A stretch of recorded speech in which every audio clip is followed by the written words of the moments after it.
ఓం పూర్ణమదః పూర్ణమిదం పూర్ణాత్ పూర్ణముదచ్యతే పూర్ణస్య పూర్ణమాదాయ పూర్ణమేవావశిష్యతే. ఓం శాంతి శాంతి శాంతి. శంకరం శంకరాచార్యం కేశవం బాదరాయణం సూత్రభాష్యకృతౌ వందే భగవంతౌ పునః పునః. ఈశ్వరో గురురాత్మేతి మూర్తిభేద విభాగినే వ్యోమవద్వ్యాప్తదేహాయ దక్షిణామూర్తయే నమః. ఓం శాంతి శాంతి శాంతి. ధ్యేయము నిర్విశేష బ్రహ్మమే అని చెప్పారు. అది ఈ 329 సూత్రంలో చెప్పారు. ఉభయలింగాధికరణం అంటే 2 రకాల కారణాలు కనిపిస్తున్నాయి అని. బ్రహ్మ నిర్గుణము, నిరాకారము, సాకారము, సగుణము. అంటే సిద్ధి చేశారు బాబు, ఒకటే రూపం ఉంటుంది ఒక వస్తువుకి, అది నిర్వికారము నిర్విశేషము అనేది సిద్ధమైంది. నా భేదాతిచ్చేన్నా ప్రత్యేకం అతద్వచనాత్. అన్ని వేదాంత వాక్యంలో నిర్విశేషమని చెప్పినా అట్లన్నట్టు సరికాదు. ఇందులో కనుక ప్రత్యేకమైన విద్యల్లో బ్రహ్మకు 4 భాగములను చెబుతూ బ్రహ్మలో భేదమును చెప్పింది. ఈ విధముగా చెప్పుట యుక్తి సంగతం కాదు. ప్రత్యేకమైన ఉపాధుల్లో యశ్చాయం పృథివ్యా మనసుతుల్లో జలాది రూపముల అన్ని ఉపాధుల్లో బ్రహ్మ యొక్క భేదమే వినబడుతున్నందువలన బ్రహ్మలో భేదం చెప్పారు ఉంటాడు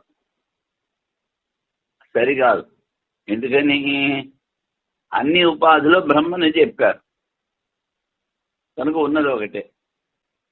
అన్ని స్థలముల్లో నిర్విశేష బ్రహ్మ ధ్యేయమని చెప్పలేదు. ప్రత్యేక ఉపాధుల్లో ఆకార భేదం బ్రహ్మలో భేదం చూడబడుతున్నది. చతుష్పాద్ బ్రహ్మను, కొన్ని స్థలంలో షోడశకల బ్రహ్మను, మరికొన్ని స్థలముల్లో వామనీత్వ గుణము గల బ్రహ్మను, కొన్ని స్థలముల్లో త్రైలోక్య శరీరముల వైశ్వానరుడు కానొచ్చు ఎప్పుడు చూడబడుతుంది. ఈశ్వరుల సామర్థ్యం వలన బ్రహ్మ సవిశేష రూపమునే స్వీకరించవలెను. చతుష్పాద్ బ్రహ్మ జాబాలుడికి ఉపదేశం చేశారు. షోడశకల బ్రహ్మ ప్రశ్నోత్తరంలో వస్తుంది, ప్రశ్నోపనిషత్తులో వస్తుంది. వామనీత్వం అని అంటే ఆ గుణం ఉన్నదని అది కూడా ఉపనిషత్తులో చెప్పారు. త్రైలోక్య శరీరం వైశ్వానరుడు చాందోగ్యంలో చెప్పారు. ఇలా చెప్పడం మూలాన బ్రహ్మ సవిశేషమనే స్వీకరించాలి కానీ నిర్విశేషం కాదు ఉంటాడు పూర్వాన్ని. అట్లను సరికాదు. ప్రత్యేకమైన ఉపాధుల్లో బ్రహ్మ అభిన్నమని చెప్పేది కాన యశ్చాయం అస్యాం పృథివ్యాం తేజోమయ అమృతమయ పురుషో యశ్చాయం అధ్యాత్మం శారీర తేజోమయో అమృతమయ పురుషో అయమేవ స యోయం ఆత్మ. ఇది బృహదారణ్యకం. అనగా తేజోరూపుడు, ఆనందరూపుడు అవు ఏ పురుషుడు భూమ్యాది ఉపాధుల్లో గలడు.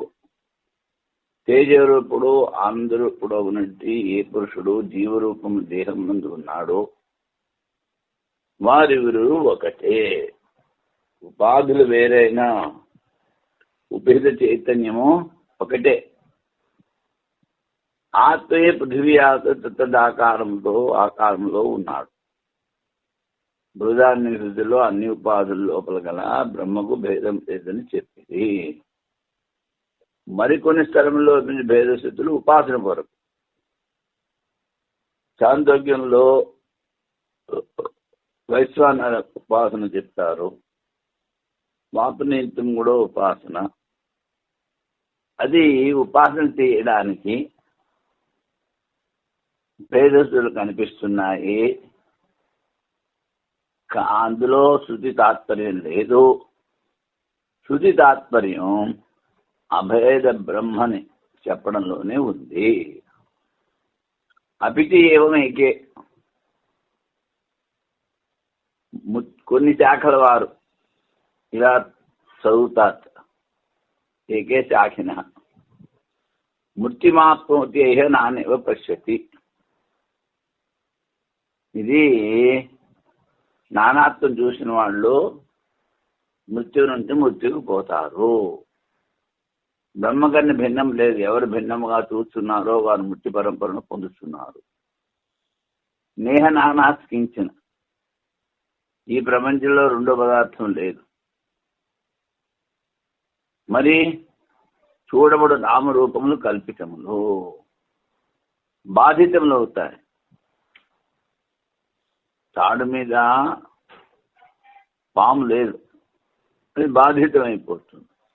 అలాగే ఈ ప్రపంచం నామరూపాలు కల్పితము, అవి బాధితమవుతాయి. చైతన్యం ఒకటే సత్యం.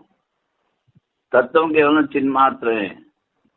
శృతివాక్యం ద్వారా భేద నిందనగా ఉంచి పరమాత్మగా భేదమని ప్రతిపాదించింది. భేద నింద ఇహ నానేవ పశ్యతి స మృత్యుమాప్నోతి అని భేదని నింద చేసి అభేద స్వరూపాన్ని చెప్పారు. మరి నిర్విశేష సవిశేష బ్రహ్మను ప్రతిపాదించిన 2 రకం స్థుతులు ఉండగా కేవలం నిర్విశేష బ్రహ్మని స్థుతులు ప్రతిపాదించిన ఎట్లు నిశ్చయం చేశారు? అది ప్రశ్న, గురుపక్ష ప్రశ్న. దీనికి వచ్చే సూత్రంలో సమాధానం చెప్తున్నారు. అరూపవదేవహి తత్ప్రధానత్వాత్. రూపరహితము నిర్గుణమే అదే ప్రధానం. సాకార సగుణము గౌణం. అస్థూలం అనను అహర్షం దీర్ఘం. స్థూలం కాదు, అణువు కాదు, హర్షం కాదు, దీర్ఘం కాదు, బృధాన్యం. మొదలగు శాస్త్రములు నిర్గుణ బ్రహ్మను ప్రధానము చెప్పుచున్నవి. బ్రహ్మ యొక్క నిర్ధారణ నిర్విశేష రూపంగానే చేయవలని, సవిశేష రూపంగా చేయరాదు. అరూపవదేవహి తత్ ప్రధానత్వ. రూపరహితమే ప్రధానము. అది మరి రూపంతో ఉన్నది ఉపాసనకి. రూపాధిహీనమైన నిర్విశేష బ్రహ్మనే అవధారణము స్వీకరించవలెను. ఏవా అనేది అవధారణం. నిర్విశేష బ్రహ్మనే తీసుకోవాలి. విపరీతంగా కాదంటే సగుణం కాదు. అదే ప్రధానం. అస్థూలం అన హర్షం దీర్ఘం. స్థూలం కాదు, అణువు కాదు, హర్షం కాదు, దీర్ఘం కాదు. అశబ్దం అస్పర్శము రూపం వ్యయం. శబ్దరహితము, స్పర్శరహితము, రూపరహితము, అవినాశితత్వం. ఈ రెండోది కఠోపనిషత్తులో యమధర్మరాజు నచికేతుడికి చెప్తారు. దివ్యోమూర్త పురుష బాహ్యాభ్యంతరో అజహ. ఇది ముండకల్లో చెప్తారు. ఆ బ్రహ్మ స్వయం ప్రకాశ రూపము, సర్వమూర్తి వర్జితము, బయటలా లోపల భేదరహితము, జన్మరహిత పురుషుడు. నిషేధ ప్రపంచరహితమైన నిషేధ శృతులు ప్రపంచరహితమైన నిర్విశేష బ్రహ్మనే ప్రధానంగా బోధించున్నవి. ఇవన్నీ కూడా నిర్విశేష బ్రహ్మను బోధిస్తున్నాయి. భేదం చెప్పు శృతులు ఉపాసన కొరకే కానీ సవిశేష బ్రహ్మను ప్రతిపాదించను స్వీకరించిన వాక్య భేదము కలుగును. సవిశేషం ఉపాసన. ఉపాసన చెప్పు శృతులు ప్రత్యక్షాది ప్రమాణం ద్వారా ప్రసిద్ధమైన ప్రపంచం యొక్క అనువాదం. ఉపాసన చెప్పే శృతులు ఈ ప్రపంచాన్ని అనువదిస్తున్నాయి. అందుకని ప్రపంచాన్ని అనువాదం చేసి నిశేష బ్రహ్మనే చెప్తున్నారు. అజ్ఞానంలో ఉన్న జీవుణ్ణి అనువాదం చేసి చెప్పి ఆ తరువాత నీలో ఉన్న చైతన్యమే పరబ్రహ్మ స్వరూపం అని చెప్తారు. అందుకని నిశేష బ్రహ్మలనే స్వీకరించడం ఉచితము. ఉపాసన తెలుగు సవిశేషం చెప్పడంలో తాత్పర్యం లేదు.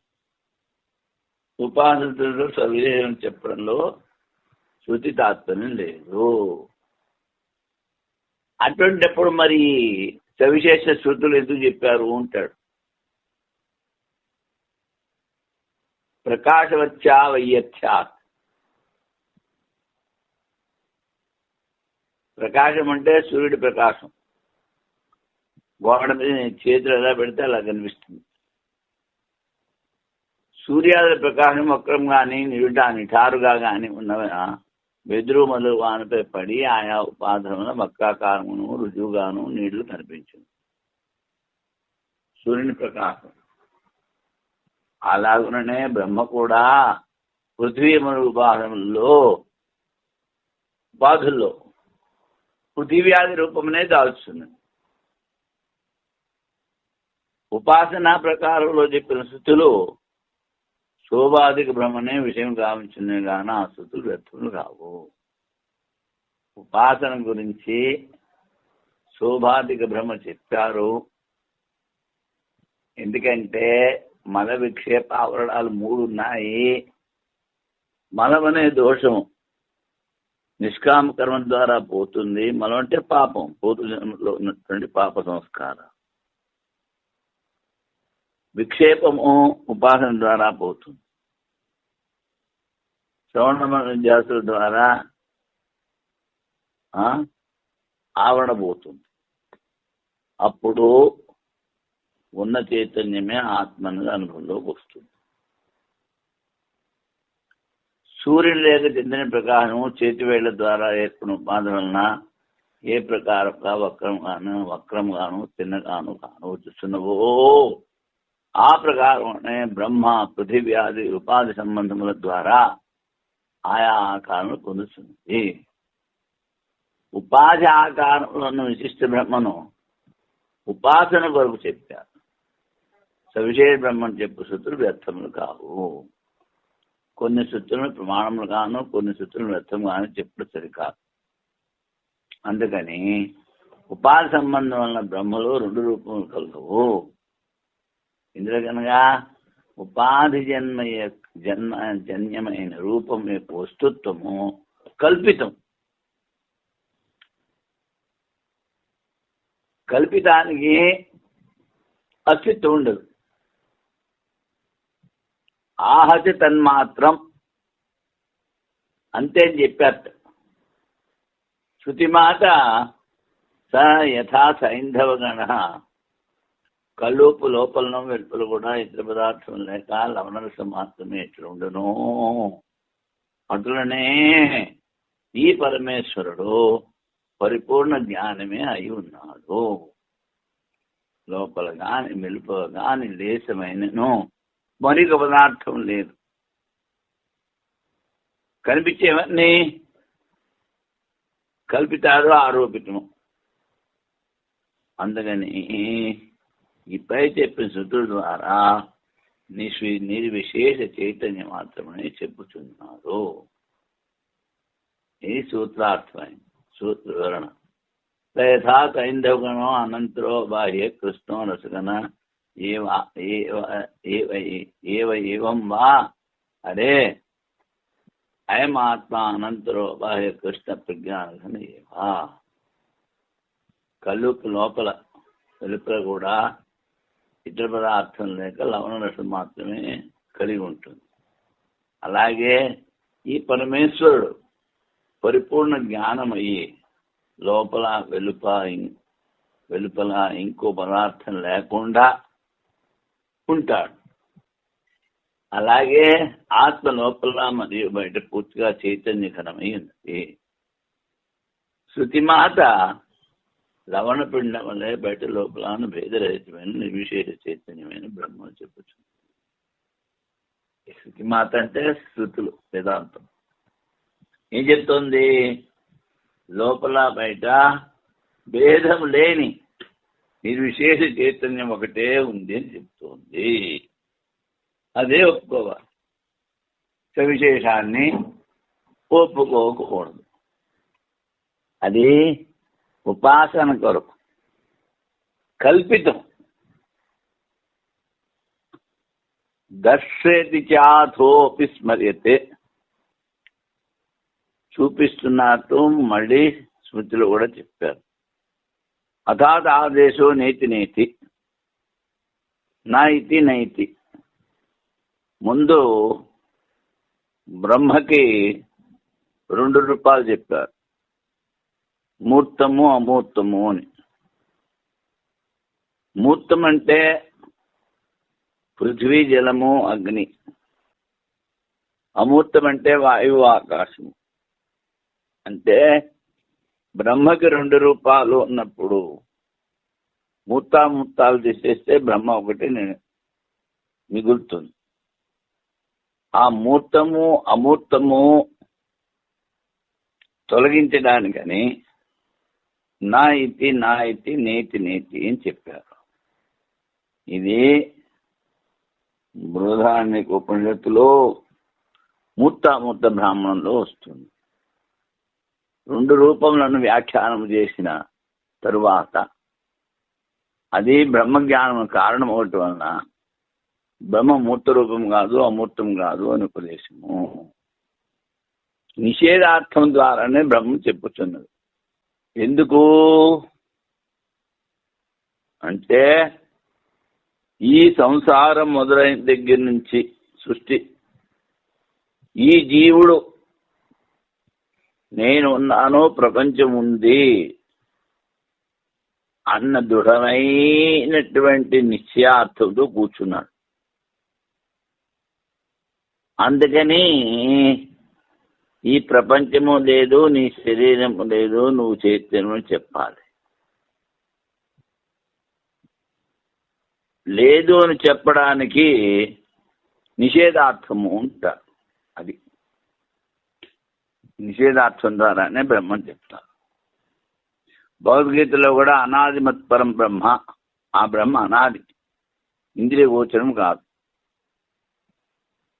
కలదని కానీ లేదని కానీ దాన్ని గురించి ఎప్పుడు వీల్లేదు. వాక్యముల ద్వారా నిషేధముఖంగానే బ్రహ్మను చెప్పిరి. కనుక నిర్విశేష బ్రహ్మమే ధ్యేయం. శృతుల్లో ప్రపంచమును నిషేధం గావించి నిర్విశేష బ్రహ్మని ఉపదేశం గావించింది. సవిశేష బ్రహ్మను చెప్పు బ్రహ్మబోధ శృతుల ద్వారా సాకార బ్రహ్మ నిరూపణ వచ్చుండగా ప్రపంచ నిషేధం చెప్పు శృతులు అంతకంలో. ఇది అసలు పాయింట్. సవిశేష బ్రహ్మను చెప్పి అది సాకార బ్రహ్మాన్ని చెప్తూ ఉంటే ఒక పక్క నుంచి నువ్వు ప్రపంచం లేదని ఎలా చెప్తావు? ప్రపంచం లేదని చెప్పే శృతులు వ్యర్థం అవుతాయి. ఎందుకని? నువ్వు సాకార బ్రహ్మ నిరూపణ చేస్తున్నావు కనుక. అందుకని ప్రపంచం లేదు అని చెప్తే సాకార సంగ బ్రహ్మం కూడా కల్పితము అని అర్థం అవుతుంది. ఇంతవరకు సూత్రార్థమైంది. ఇప్పుడు వివరణ. అథాత్ ఆదేశో నేతి నేతి 2 రూపములను వ్యాఖ్యానం చేసిన తరువాత దేనికి? బ్రహ్మకి. అది బ్రహ్మజ్ఞానం కారణమవటం వలన బ్రహ్మ మూర్త రూపం కాదు అమూర్త రూపం కాదు అని ఉపదేశము. బ్రహ్మ స్థూలం కాదు సూక్ష్మం కాదు. బృహదారణ్యకలో నిషేధం ద్వారా బ్రహ్మోపదేశం గావించింది. కేనోపనిషత్తులో చెప్పారు, అన్యదేవ తద్విదితార్థో అవిదితాదతి. నువ్వు ఏదైతే జ్ఞానం ద్వారా తెలుసుకుంటున్నావో ఈ పరమాత్మ దానికన్నా భిన్నం. నీకు ఏదని తెలియదని చెప్తున్నావో దానికన్నా కూడా భిన్నం. ఏమిటి తెలియదని చెప్తావు? హిరణ్య గర్భుడు, విరాట్ స్వరూపుడు, ఈశ్వరుడు, ఇలాంటివి నాకు తెలియని చెప్తా. వాటికన్నా అతీతం. అందుకని విదితాదథో, ఏదైతే నువ్వు తెలుసో దానికన్నా భిన్నం, ఏదైతే నీకు తెలియదో దానికన్నా భిన్నం. అంటే ఏమిటి?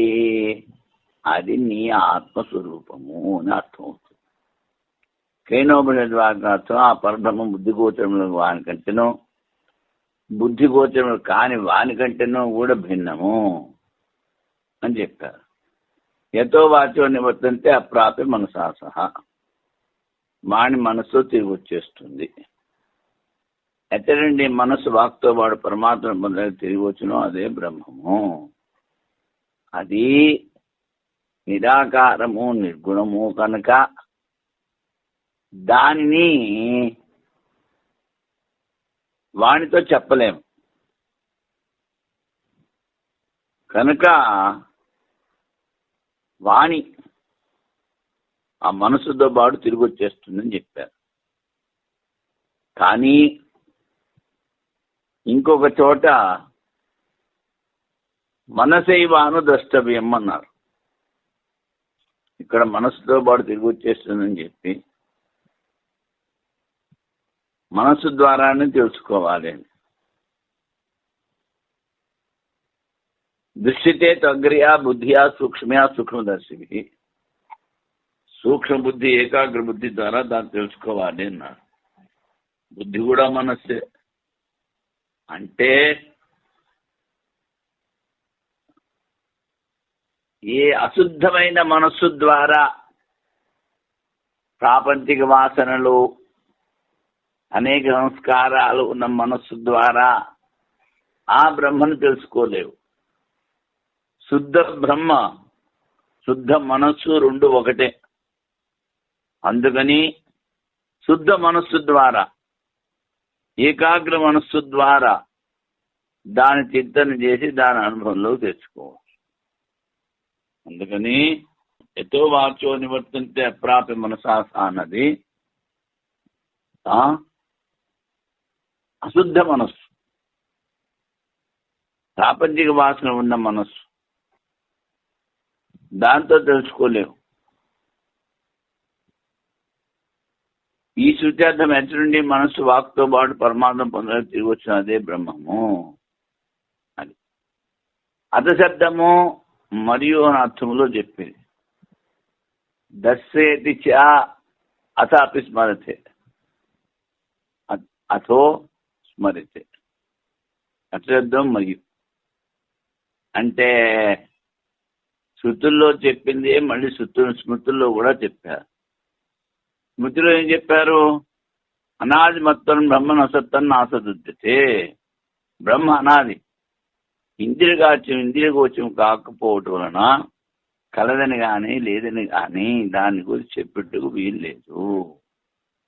అసత్ నా అసత్, అసత్ నా అసత్. ఇది అంటే ఏమిటి? బ్రహ్మ నిర్విశేషమని చెప్పబడింది అంటాడు. అది అతయేవతే ఉపమా సూర్యకాదివత్. ఉపమా అంటే కంపారిజన్. సూర్యునితో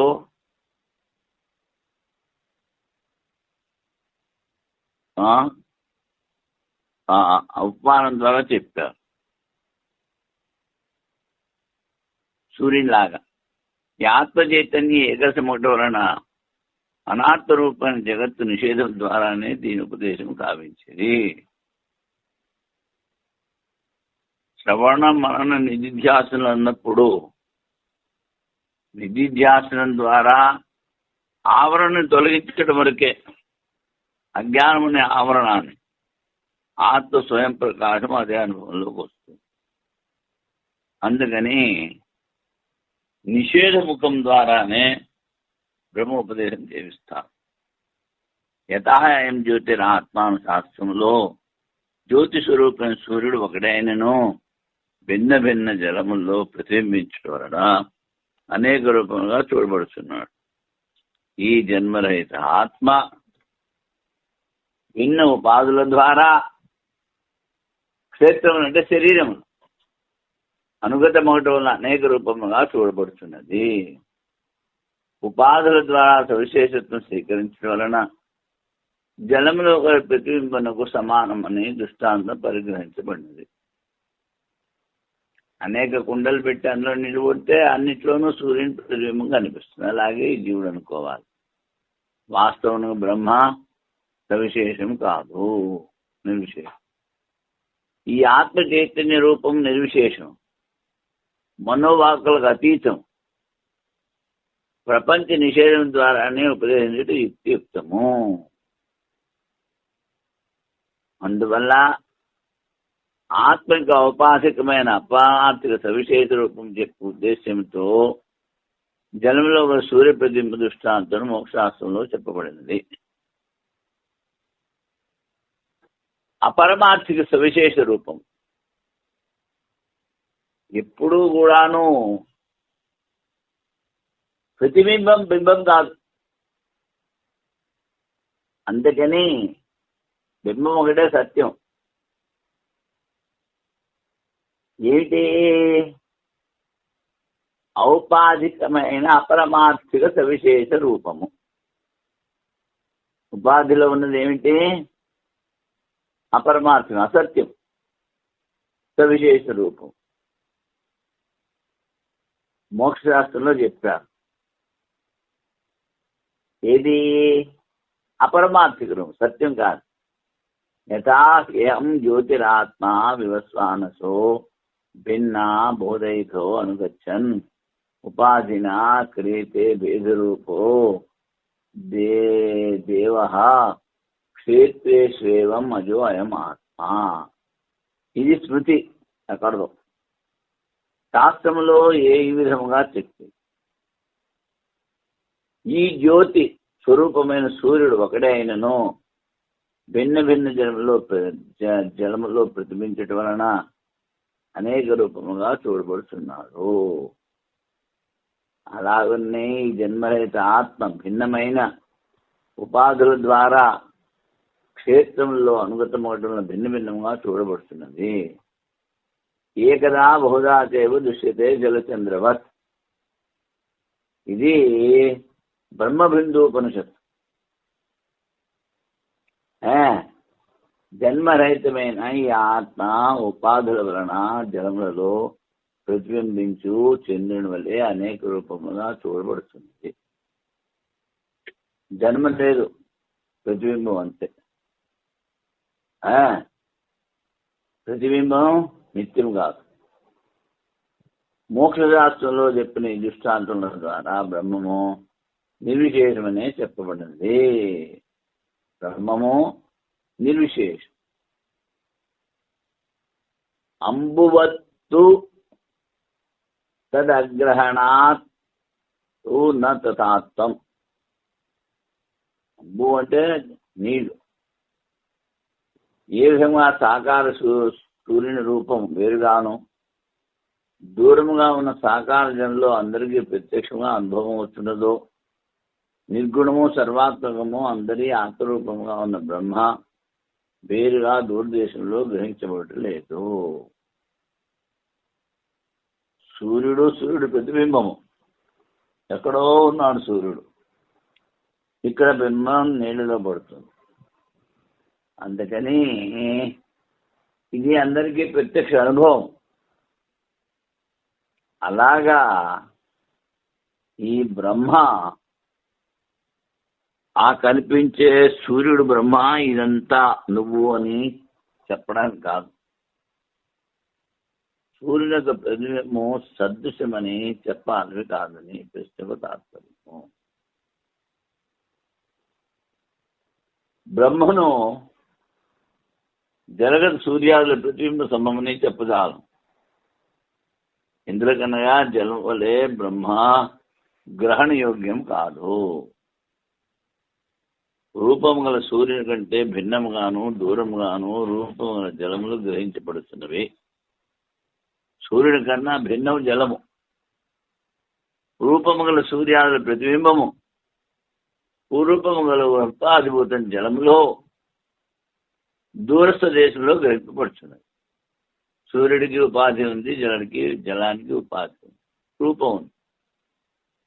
బింబభూతమైన బ్రహ్మకు రూపము లేకపోవటం వలన ప్రతిబింబం యొక్క ఆధారమైన ఉపాధి బుద్ధి కూడా రూపరహితమైనందువలన బ్రహ్మకి రూపం లేదు, బుద్ధికి రూపం లేదు. మరి ఎలా గ్రహిస్తారు? బింబ ప్రతిబింబం ఏమాత్రము కుదరదు. అంతేకాక బ్రహ్మము సర్వవ్యాపకం, అందరి ఆత్మస్వరూపం, అనంతం. బ్రహ్మ కన్నా భిన్నము దూరదేశంలో గల ఏ ఉపాధులు లేవు. కానీ బ్రహ్మ ఎట్లు ప్రతిబింబించును? జలంలో సూర్యకాంతుల దృష్టాంతం సరికాదు. సూర్యులో ప్రతిబింబించే ప్రతిబింబం జీవుడు అని చెప్పాడు, అది సరికాదు అంటాడు. వృద్ధ్యాసభాత్వం అంతర్భావాత్ ఉభయ సామంజస్యాదేవం.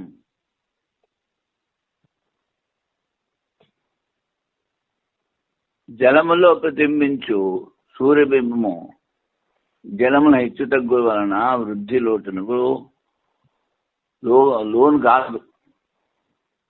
జలముల ధర్మము అనుసరించడం వలన కానీ పారమార్థంగా సూర్యులో మార్పులు లేవు. నిర్విశేష పరమాత్మ దేహాది ఉపాధుల్లో ఉన్నను ఆ దేహాదుల అభివృద్ధి వలన దేహాలు పెరుగుతాయి, క్షీణత వలన క్షేమను పొందునట్లు కానవచ్చుట వాస్తవికం కాదు. శరీరం చిన్నది పెద్దది అవుతుంది, ఆత్మకి తేడా లేదు. దృష్టాంత దాష్టాంతిమ పరస్పర సాదృశ్యం చెప్పుడు యుక్తియుక్తమే.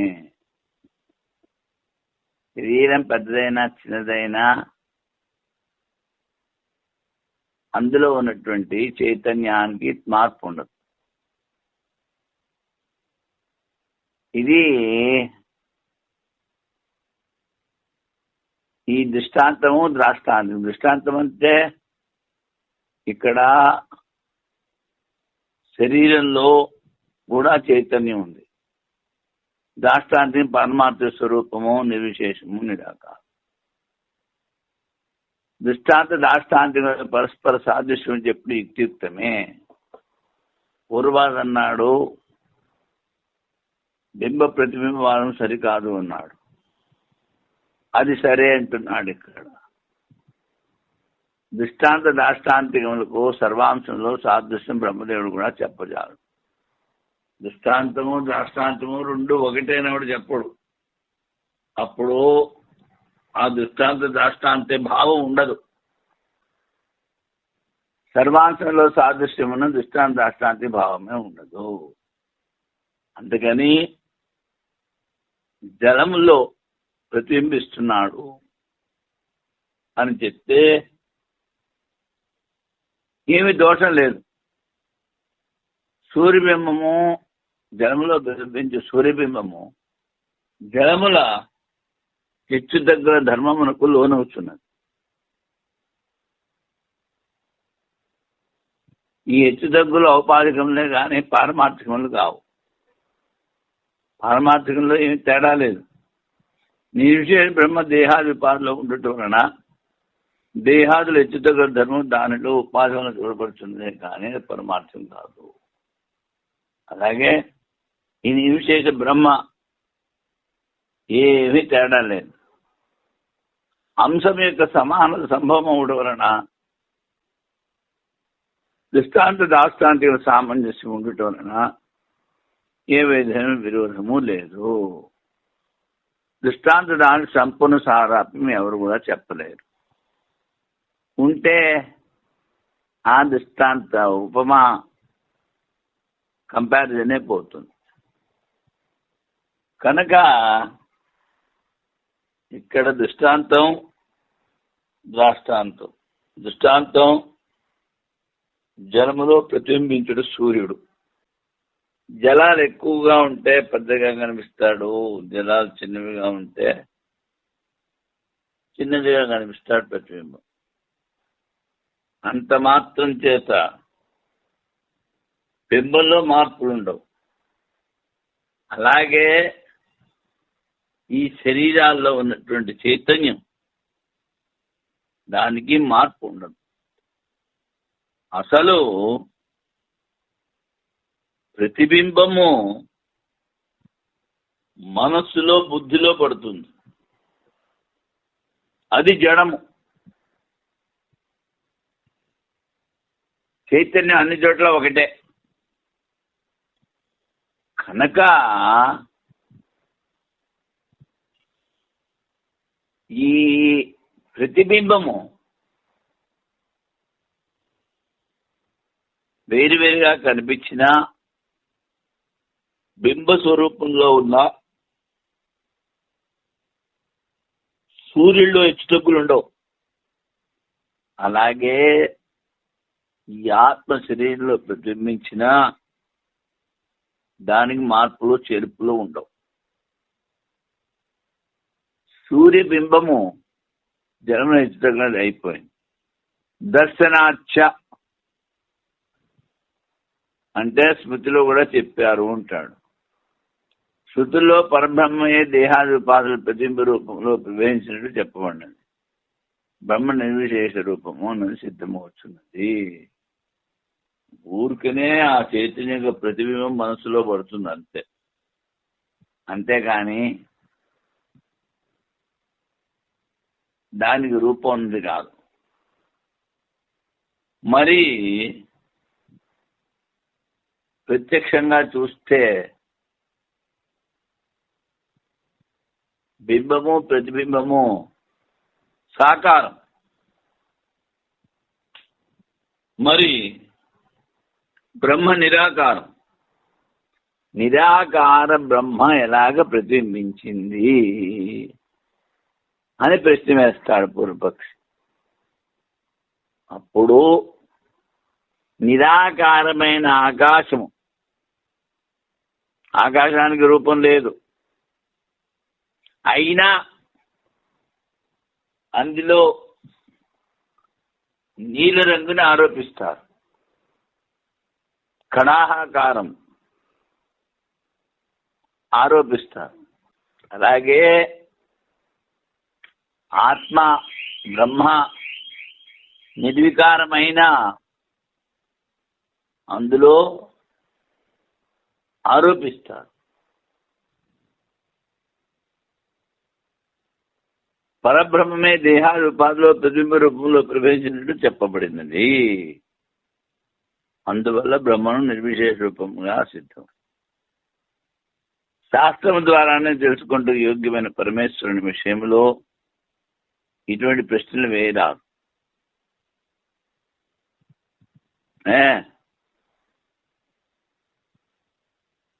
శాస్త్రం ఏం చెప్పిందో అది స్వీకరించాలి. పురశ్చక్రే దేవత పురశ్చక్రే దుష్పద పురస్ పక్షీభూత పుర పురుషం ఆవిశతి. పరమేశ్వరుడు మొదట 2 కాళ్ళ జంతువుల దేహంలో ప్రవేశించింది మనిషి, తర్వాత 4 కాళ్ళ జంతువులో ప్రవేశించింది, పక్షి రూపమైన లింగ శరీరం ద్వారా పురుషులో ప్రవేశించను. అన్నేన జీవేన ఆత్మన అనుప్రవిశ్య. జీవాత్మ రూపంలో ప్రవేశించి ఆ పరమేశ్వరుడు నామరూపంలో ప్రకటించింది. అసలు ఉన్నది ఒకటే. ఎవడైనా వచ్చాడు అనుకో, సర్వవ్యాపకము నిరాకారము నిర్గుణము ఒకటే బ్రహ్మ, అదే నువ్వు అయిపోయిందంటే వాడికి ఏమర్థం అవుతుంది? అందుకని ముందు కల్పితమైన సృష్టి చెప్తారు, ఆ తర్వాత ఆ సృష్టిని అపవాదం చేసి బ్రహ్మ ఒకటే అని చెప్తారు. అందుకని జీవాత్మ రూపంలో ప్రవేశించి అంతా కల్పితం, సర్వవ్యాపకం ఒకటే ఉంది. ఎక్కడ ప్రవేశిస్తాడు? ఏదైనా లిమిటెడ్, పరిచ్ఛిన్నము, సీమితము అంటే ప్రవేశించవచ్చు. మరి ప్రవేశం ఎందుకు చెప్పారు శృతిలో అంటే అజ్ఞాని జీవుడు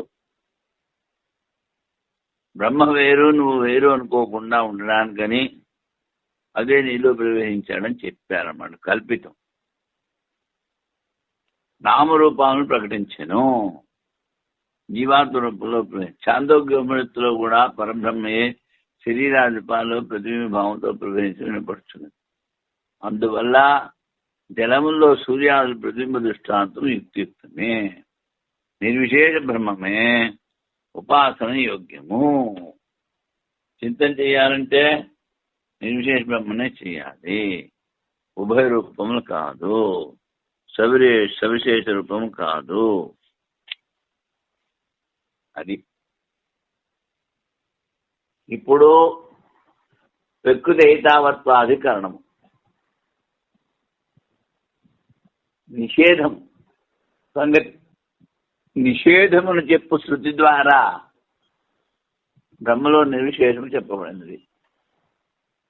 నీతి నేతి ఇలాంటి అస్థూలం అనను, అశబ్దం స్పర్శం. నిషేధ శృతి ద్వారానే బ్రహ్మను కూడా నిషేధించి ఎందుకు చేయగలను. నేతి నేతి నువ్వు 2 సార్లు చెప్పావు.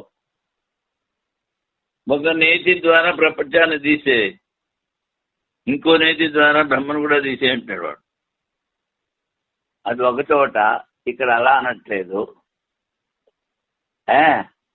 బ్రహ్మ నిర్విశేషం చెప్పావు, అలాగే బ్రహ్మను కూడా తీసే ఆక్షేప సంగతి. అప్పుడు ఈ అధికరణం యొక్క విషయం బ్రహ్మ యొక్క అస్తిత్వం గ్రహించుటకు సంశయం. దేవా బ్రహ్మణ రూపే మూర్తం చేవా మూర్తంచ. ఇప్పుడే చెప్పాం బృహదారణ్యకంలో 2 రూపాయలు బ్రహ్మకు చెప్పారు అని. ఆ పరమేశ్వరునికి ఆకారమైన మూర్తమనియు వాని వ్యతిరేకమైన అమూర్తమని 2 రూపములు కలవు. ఇచ్చటి ప్రసంగం ఆరంభించి అదాతో ఆదేశం నేతి నేతి. అది ఇది లేదు, ఇది లేదు. బ్రహ్మమును ఈ రెండింటినీ నిషేధం గావించా లేక ఒకదానిని. ప్రపంచము బ్రహ్మము నేతి నేతి అని 2 సార్లు చెప్పారు కనుక ఒకదాని ద్వారా ప్రపంచాన్ని తీస్తే ఇంకో దాని బ్రహ్మ తీసిపారంటాడు. ఈ సంశయం. పూర్వపక్షం. ఒక పదార్థం మాత్రమే నిషేధం నిరూపించడానికి తగిన హేతు లేదు. అందువల్ల నేతి పదం ద్వారా ప్రపంచకు నిషేధం చెప్పి 2వ నేతి ద్వారా బ్రహ్మ యొక్క నిషేధం చెప్పినవలేను. 2 నేతిలు నిషేధము. నా ఇతి నా ఇతి, ఇది కాదు ఇది కాదు. 2 సార్లు చెప్పావు కనుక ఒకటి ప్రపంచము, 2వది బ్రహ్మ అనుకో అంటాడు పూర్వవాది. అప్పుడు సిద్ధాంతం చెప్తున్నాడు బ్రహ్మ ప్రపంచము ఈ 2 పదార్థములు నిషేధం చెప్పుట సరికాదు. స్వీకరించిన శూన్యవాద ప్రసంగం. తాడులో కనిపించి పాము యొక్క నిషేధం వ్యర్థం కాదని లోకంలో అందరి అనుభవం. ఇది శబ్దంతో చెప్పిన నిషేధవాక్యమైన నకారము కనిపించి సర్వప్రపంచముకు నిషేధమునకై వ్యాపకత్వంలో ప్రయోగించింది. నా ఇతి అంటే ప్రపంచం. సత్యమును సత్యమైన బ్రహ్మ వస్తువు నిర్దేశం. ఇదం శబ్దం ద్వారానే కానే కాదు. నా ఇదం అన్నప్పుడు నా ఇతి. ఇదం అంటే ఇది. ఈ ఇదం శబ్దం ద్వారా బ్రహ్మ చెప్పలేము. నిషేధం కూడా సంభవం కాదు. నిషేధ యొక్క అవధిలో మిగిలినది. ఇది కాదు ఇది కాదు అని నువ్వు తీసేస్తే ఎక్కడి నుంచి తీసేసావు, అది అవధి. ఆ అవధి రూపంలో మిగులుతుంది. మూర్తామూర్త రూపంలో ఉన్న ప్రపంచమే. దానినే నేతి నేతి శబ్దం ద్వారా నిషేధం గావించింది. ప్రపంచాన్నే. ఎందుకంటే ముందు చెప్పారు 2 రూపాలని. ఆకాశము, వాయువు, అమూర్తము, అగ్ని, జలము, ప్రపంచము, పృథివీ, మూర్తము. అవి 2 బ్రహ్మలో లేవని చెప్పడానికి 2 సార్లు నేను చెప్పారు. ఇప్పుడు వైయాసిక న్యాయమాల. బ్రహ్మాపి నేతి నేతి నిషిద్ధం అథవా నహి దిరుక్తా బ్రహ్మ జగతి నిషేధ్యేతే ఉభయపి. వీప్సేమితి శబ్దోక్తః సర్వదృష్టి నిషిద్ధయే అనిదం సత్యం సత్యం చ బ్రహ్మైకం శిష్యతే అవతి. నేతి నేతి అని చెప్పి బ్రహ్మను కూడా తీసేశారా లేదా అంటాడు. దిరుక్త్య నేతి నేతి 2 సార్లు చెప్పారు కనుక ఒక నేతి ద్వారా బ్రహ్మని, ఒక నేతి ద్వారా జగత్తుని 2 తీసేయాలి అంటాడు పూర్వాది. శబ్దోక్త సర్వదృశ్య నిషిద్ధయే. ఈ వీప్స అంటే 2 సార్లు రండి అంటాం, పో అంటాం. ఒకసారి చెప్తే సరిపోదా? నీ అంత పెద్ద మనిషా 2 సార్లు చెప్పడానికి, స్వాగతం చెప్పడానికి? అది వీప్స ఆటోమేటిక్గా వస్తుంది. అది దాన్ని వీప్స అంటారు. ఇది సర్వదృశ్య నిషిద్ధయే. ఏది కనిపిస్తోందో అదంతా తీసి పారేయడానికి. అంతేగాని బ్రహ్మను కూడా తీసేయమని కాదు. ఎవడు తీసేస్తాడు బ్రహ్మని? తీసే అన్నావు, శూన్యము లేదు అన్నావు. ఆ శూన్యమని చెప్పేవాడు ఎవడు? అవధి ఉండాలి. అలాగే ఈ వీప్స 2 సార్లు ఎందుకు చెప్పారంటే సర్వదృశ్య నిషేధం. ఏది కనిపిస్తుందో అదంతా తొలగించడానికి. అనిజం, ఇదేది కాదు. సత్యస సత్యం, ఏదైతే సత్యం అట్లాంటికి ఇది సత్యం. బ్రహ్మ ఏకం శిష్యతే అవధి, ఈ బ్రహ్మ ఒకటే మిగులుతుంది అంటాడు. నేతి వాక్యము ద్వారా బ్రహ్మ కూడా నిషేధం చేయబడినదా లేదా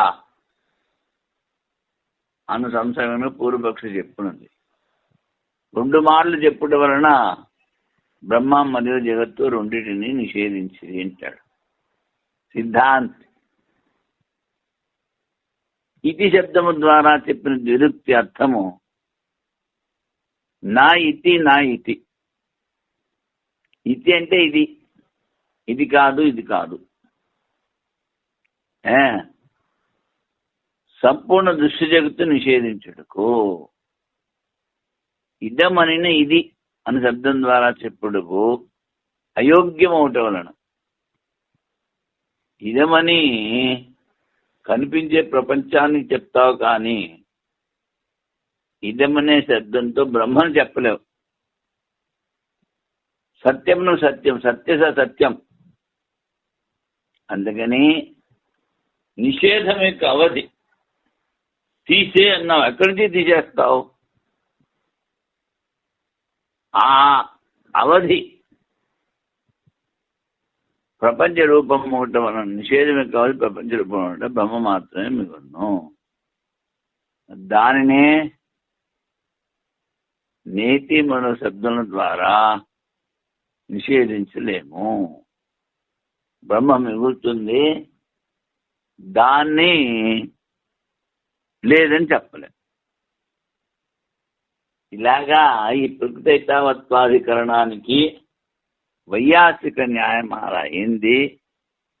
ఇంకిప్పుడు భారతీ తీర్థుల వారి వ్యాఖ్య, అది రేపు చెప్తాం. ఓం పూర్ణమదః పూర్ణమిదం పూర్ణాత్ పూర్ణముదచ్యతే పూర్ణస్య పూర్ణమాదాయ పూర్ణమేవావశిష్యతే. ఓం శాంతి శాంతి శాంతి. శంకరం శంకరాచార్యం కేశవం బాదరాయణం సూత్రభాష్యకృతౌ వందే భగవంతౌ పునః పునః. ఈశ్వరో గురురాత్మేతి మూర్తిభేద విభాగినే వ్యోమవద్వ్యాప్తదేహాయ దక్షిణామూర్తయే నమః. ఓం శాంతి శాంతి శాంతి.